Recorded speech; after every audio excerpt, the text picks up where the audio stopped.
ओवेसींची सभा झाली आणि त्यांनी प्रक्षोभ भाषण केलं. ते म्हणाले की जे लोक आपल्यावर अन्याय करतात त्यांचा आता अल्लाह प्रतिशोध घेईल.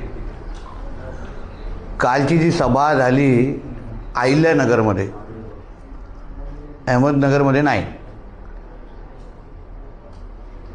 भौंकने वाले कुत्ते काटते नहीं, हे जे काही हिंदीमध्ये म्हण आहे ना, ते उत्तम उदाहरण कालची ती सभा होती. हे रजाकारचे सगळे हिरवी पिल्लावळ जी काल येऊन आमच्या अहिल्यानगरमध्ये येऊन वळवळ करत होती. तुम्ही एका बाजूला हे म्हणतात की आम्ही डॉक्टर बाबासाहेब आंबेडकरांचं संविधान मानतो, आम्ही कायदा आणि सुव्यवस्था मानतो. मग महाराष्ट्र सरकारनेच अहमदनगरचं नाव बदलून अहिल्यानगर केलेलं आहे, ते तुम्हाला मानायचं नाही.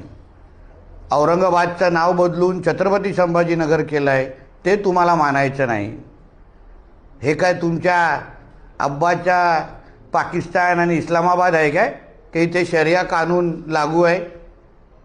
इथे डॉक्टर बाबासाहेब आंबेडकरांचा कायदा आहे. इथे हिंदुत्ववादी सरकार म्हणून आम्ही जे